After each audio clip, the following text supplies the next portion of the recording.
Hello and welcome back to another Pulse Social podcast. Today we are joined by Edward Foxley. How are you, Edward? I'm all good. Thank you for having me on. Good, good. All right, so let's start with your history in football. So obviously I know that you do grassroots football. So who or what sort of inspired you to start football, and when did you actually start playing football? Was it young or was it recent? So I started playing under sixes, so a very, very long time ago. Um, Hmm. it was mainly my parents that sort of pushed me into being sporty, just because both of them were when they were younger. So I think they just sort of pushed me and all my siblings Yeah. into playing like any sport really, but for most of us it was football. Mm. Um, so I started in a mini league when I was six, and then just stayed in the mini league only till I was about 10 and then started playing more academy football from Yeah. sort of 10 years old up to till a couple of years ago. So like 19 around there. Okay, nice, nice. So um inspired inspired me. I used to love watching Ronaldo, Yeah. quite a Yeah. classic, but Ronaldo was like my idol when I was growing up. I used to buy all his Yeah. boots and everything like that. So Yeah. Ronaldo and then also Fernando Torres at Liverpool. I'm not even a Good Liverpool shout. fan. I'm a United fan, but he Oh was wow, okay. yeah, no, he was That's a bit yeah. But he was like I used to play striker when I was younger, so he was yeah, striker as well. And I just used to I used to kind of base my game off him when I was little, just because yeah, I was quite quick as well. So and he was like yeah, all about running in behind like pace. So that's what I tried to yeah. do. Liverpool Torres was a Yeah, threat.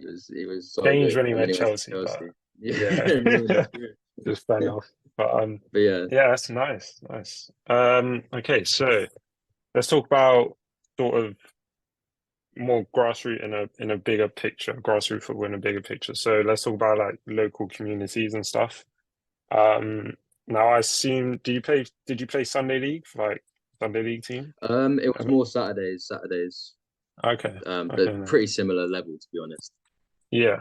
Okay. So how do you think sort of these grassroots football teams, how do you think they affect local communities and the positive sort of things that they bring? Because obviously, you know, young people, I feel like sport is always sort of a way out or like a safe route into sort Yeah, of gaining key skills like um just working hard, staying disciplined, all this sort of stuff, and keeping them, you know, out of stuff that they shouldn't be doing.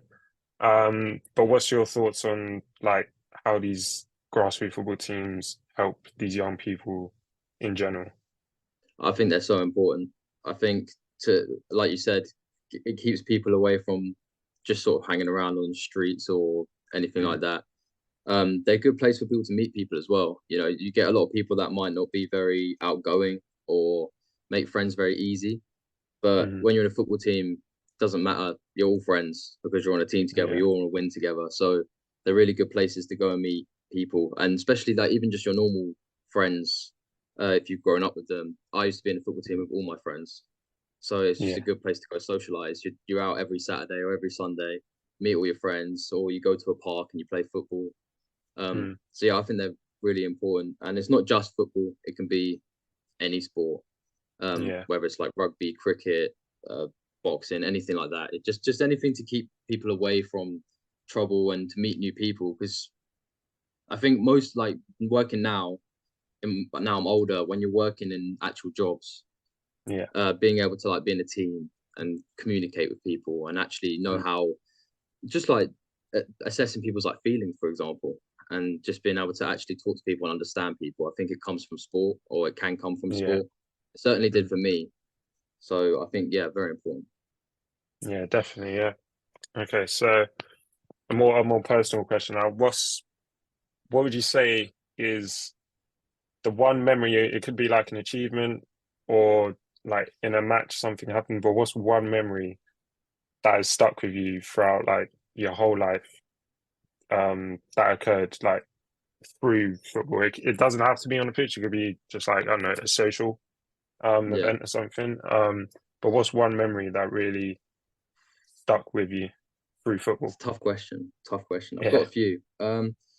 I think the biggest one for me would probably be I scored 38 goals in one season as a winger for one of Jesus. my Saturday Wow. teams. Yeah, Bloody hell. and uh, one of them was in a cup final, and I think that was the biggest one because I think we won that Yeah. final like two or 3-1 or something like that. But it Yeah. was Deciding that goal. definitely that's the one I always remember. Just that Yeah. because I remember the ball gets pinged to like diagonal across the pitch, and I just Mm. touched it down and just smacked it in the top corner. And it was like all Nice. my family was there, like everyone was there. It was so good. But that's the one I Yeah. remember all the time. But I used to play rugby as well, and Okay. getting Yeah. into Harlequins for a year was quite good as well, until everyone Nice. got too big and Yeah. started Yeah. injuring me all the time. Yes. Nice. Nice. All right. So obviously, you're at uni, but at St. Mary's and stuff. So let's start with what course you're doing, what year are you in, how you finding just uni in general, how you finding it So so I do far? sport management. Do sport management. I'm in second year. Um, Finding it pretty good to be fair. It's interesting. Something that I think is much different to school and A levels, for example, is that you're actually doing Mm. something that somewhat interests you compared to Yeah. getting stuck in maths or something like that. So Yeah. yeah, no, it's good. It's good. But I think I'm finding out what I am good at and what I'm not good at as Yeah. well at uni, which is actually Yeah. like you do something like marketing, for example, which I think I'm actually quite good at. But then we did a finance Mm. module not that long ago, and I was like, yeah, maths is not my thing. Yeah. So, Yeah. Yeah. but yeah, no, it's good. I enjoy it. I enjoy the social aspect of it, to be honest, as well. Always good Yeah. fun to be able to go out and with all the lads and go socialize after uni. Maybe too much in the Mm. first year. Yeah. I think we all been there, don't worry. I think we all been there. Um, nice. So obviously, are you still doing your football at uni Yeah, or yeah. I play for uni playing? ones and play outside of uni as well. Nice, nice. So how are you finding, balancing? 'Cause I mean, I know about the St. Mary's football team, 'cause, I'm a student as well. And they're actually they're they're decent. Decent. Yeah. They are decent, yeah. So I imagine there's a lot of training and stuff that requires you to even get into the first team and maintain that sport as well. Um, so how are you finding, balancing uni work, attending lectures, seminars, doing assignments, coursework, all this sort of stuff. But also, making sure that you're still fit, you're still ready for matches and stuff like that. It is tough overall. I definitely Yeah. start to find like now, especially if I've got assignments coming up, and it's just Mhm. trying to find time to write all of these assignments as well as go to lectures, as well as go football training and go to the gym to stay fit, things like that. So Yeah. it is definitely difficult.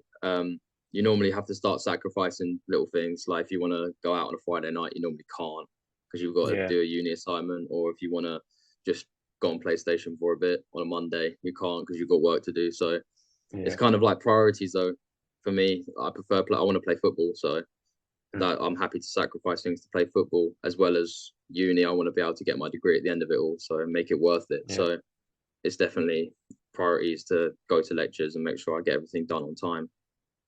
Yeah. Nice. So I know it's obviously making the hard decisions of sacrificing certain things to stay focused sort of thing. But do you have any sort of plans in place? Do you follow a what's it called? Like a weekly, Like schedule, yeah, yeah, schedule, that's the word, Jesus. yeah, Weekly yeah. No, I write. schedule.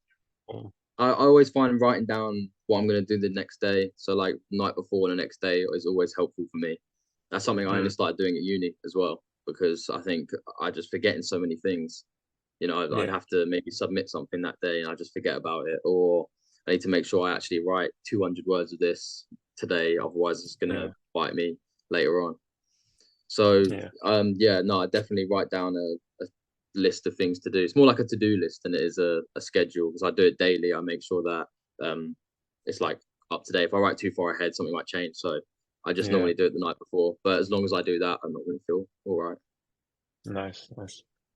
So obviously, your history in football, and being at uni, being on placement and balancing all that. What skills do you think were instilled into you from a young age through the work of football? So it could be um, stuff like discipline or resilience, making your way into different academies, that takes a lot of resilience, being rejected, you know, everyone's everyone's had those sort of challenges. So what key skills do you think that football has helped you develop over the years?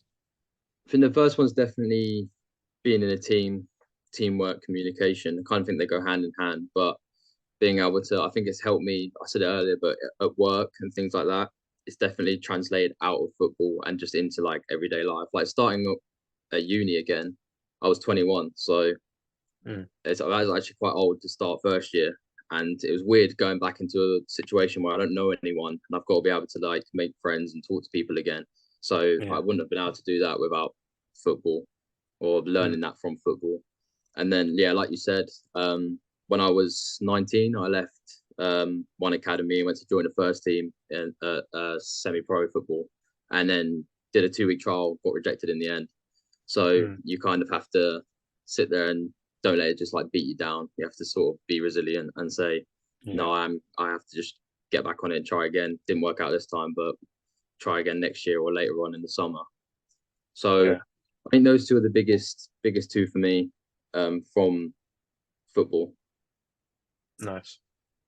So thinking ahead now, say in the next 5 years, let's start with football first, and then we'll move on to life after uni, working full time, whatever aspirations you have. But what do you want to? Where do you want to be in 5 years in terms of football?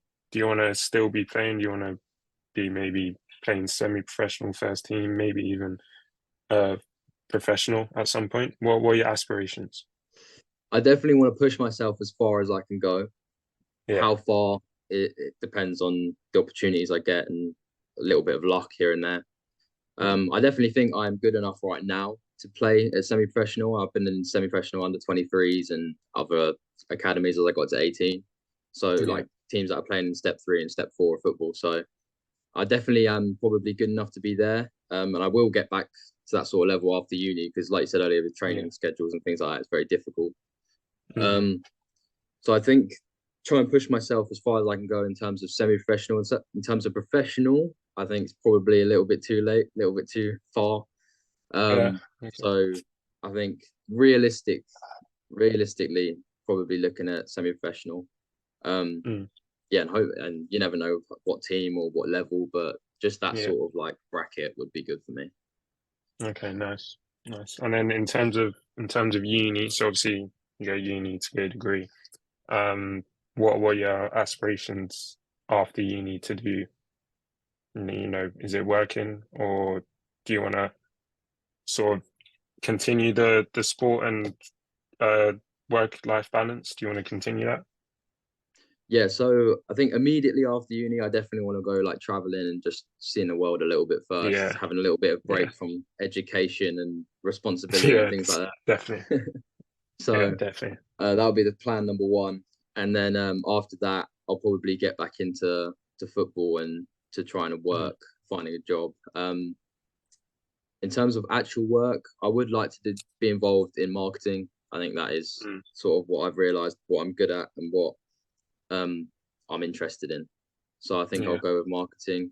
Who for, or what it involves, I'm not 100% sure. Whether that's for a company like Sky, for example, or Pulse, Hmm. or a football club. I'm not 100% sure, but and then in terms of football, yeah, like I said, just trying to push myself as far as I can go. Obviously, if Yeah. it hinders my job or something like that, then probably have to sacrifice something like football. Hmm. As much as I love it and as much as I'd want to stay doing it, if it's gonna stop me from actually pushing on a proper career path, I know I'm never gonna be a professional footballer and earning the silly money they do in the Premier League. So Yeah. I've got to focus elsewhere, and I think that's what I'd probably do. Nice. Yeah. So final question, just sort of so you can share some advice to the listeners who are maybe in a similar position where they're training full time, or you know wanna want to evolve in the sport that they're doing, but also have to worry about maybe uni or work or even just secondary school. It could be for people way younger. But what advice would you give to these people to help them achieve their goals? I think plan and work hard, but understand that not everything's going to go exactly how you plan. I think when I was younger, when I was sort of 16, 17, 18, I was expecting to drive supercars when I was 21 and things like that. And it's just not happened. I think you're expecting everything just to fall into place straight away. And you realize, I mean, COVID happened, which is why I joined uni so late. And no one had that written on their list of things that were going to happen. Yeah. So I think you have to just understand that you can plan and you need to work hard and make sure that you do put the effort in. That's another thing, is that I think in school I was quite too relaxed. I sort of messed around with mates a little bit too much and things like that. So my GCSEs were pretty average, and then A levels I got a little bit better, but now uni I'm actually doing all right. And so I think definitely work hard from a young age. As boring as it is, it does actually help you out in the future. And then just understand that things aren't gonna go exactly how you want, but it's more about how you overcome that and carry on. To get yourself into a good position later on. Yeah, I mean, it's all about, because everyone faces challenges in their life, but it's the people that sort of accept the challenge and then overcome it, find a way learn from to still proceed. That are successful in life, and it's the people that sort of look at these challenges and shy away, and all this that they don't have the grit, the resilience sort of thing. But no, I completely agree. But yeah, that was a wonderful chat. I learned a lot. It was very insightful. I hope the listeners learned a lot as well, and obviously get to know you a bit better. So thank you very much for coming on. I really appreciate it. Thank you very much. All right, and we'll see you guys probably next week. All right, bye.